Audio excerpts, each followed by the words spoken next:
Hi friends, welcome back to Joshan blogs. ఈరోజు కొత్త రెసిపీతో వచ్చేసానండి. అది స్వీట్ రెసిపీ కేక్ అండి. పాలామృతంతో కేక్ చేసుకోవచ్చు ఓవెన్ లేకుండా. అండ్ సింపుల్గా ఈజీగా పిల్లలకి ఇట్లా ఈవినింగ్ పూట స్నాక్స్ లాగా చేసి పెట్టండి, చాలా ఇష్టంగా తింటారు. అంగన్వాడీ స్కూల్లో మా బాబుకి వస్తుందండి, రెండో బాబుకి, పెద్ద బాబుకి రాదు. పిండి, గుడ్లు అండ్ పాలు వస్తాయండి. ఆ పిండి ఏం చేయాలబ్బా, చాలా మస్తు చట్టే వేస్ట్ అని పడిపోతున్నదండి. కానీ ఇక ఎట్లా పిల్లలు ఇష్టంగా తింటారండి కేక్. సో ఇలాగ మన పిండితో ఇంట్లోనే హెల్తీగా పిల్లలకి ఈవినింగ్ స్నాక్స్ లాగా చేసి పెట్టేద్దామండి. ప్రాసెస్ ఏందో చూసేస్తాం. Let's do process. ఇట్లాగా పిండిని 2 కప్పులు తీసుకోండి, మిక్సీ జార్లో వేసుకోండి. 2 కప్పులు పిండి తీసుకోండి. ఆ పిండి బాలామృతం పిండి. ఎందుకంటే మనం కప్పుతో 1 కప్ అయినా తీసుకోవచ్చు కావాలంటే, లేకపోతే మీకు ఎక్కువ క్వాంటిటీ కావాలంటే 2 కప్స్ తీసుకోండి.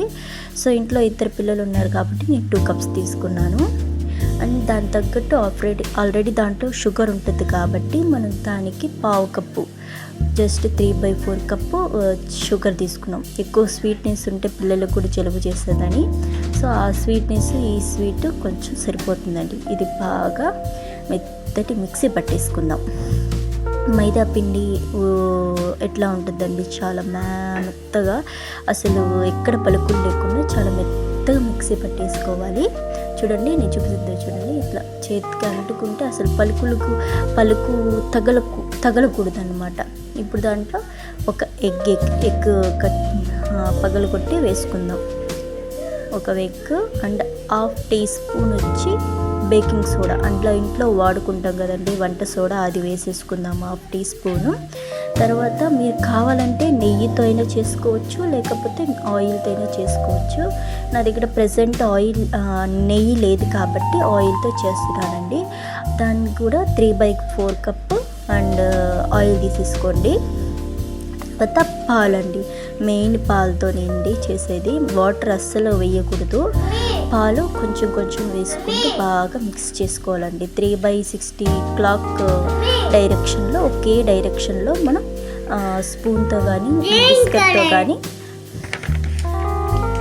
బిస్కెట్తో కానీ బాగా నీట్గా కలుపుకోవాలి, ఉండలు లేకుండా. చూడండి, నేను చూపిస్తున్నాను కదా వీడియోలో, చూడండి ఒకే డైరెక్షన్లో కలపాలి. కొంచెం గట్టి పడుతుంది, అది కొంచెం గట్టిగా ఉన్నట్టుంది. చూడండి, కొంచెం పాలేసి ఇంకొంచెంగా బాగా ఒకే డైరెక్షన్లో మనం కలపాలన్నమాట. చూడండి, నేను వీడియోలో చూపిస్తున్నాను కదా, అట్లా పిండి కొంచెం పైకెత్తి కిందకు వేస్తుంటే బుడ్లుగా పడాలి. నేను చూపిస్తున్నాను కదా. ఇప్పుడు మీ ఇష్టం అండి, కేక్ దేంట్లో చేయాలనుకుంటే దాంట్లో అది తీసుకొని, నా దగ్గర ప్రజెంట్ స్టీల్ది ఉంది కాబట్టి కొంచెం పల్సటి పాత్ర తీసుకోండి. కొంచెం మందటి తీసుకుంటే టైం ఎక్కువ పడుతుంది కుక్ అవ్వడానికి.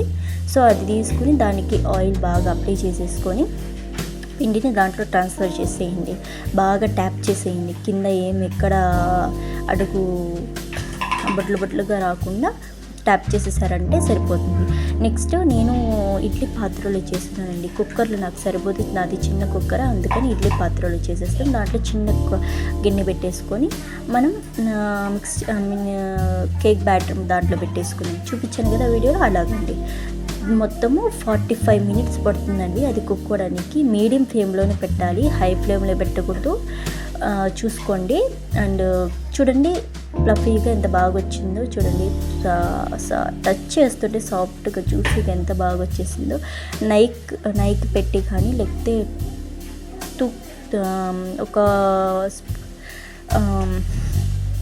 స్పూన్తో కానీ చెక్ చేశారంటే అసలు చాకుకి ఏమంటకుండా అట్లా ఉండాలి. చూడండి ఎంత ఫ్లఫీగా బాగా చూడండి ఎంత ఫ్లఫీగా బాగుంటుంది. టేస్ట్ కూడా అంతే బాగుంటుందండి.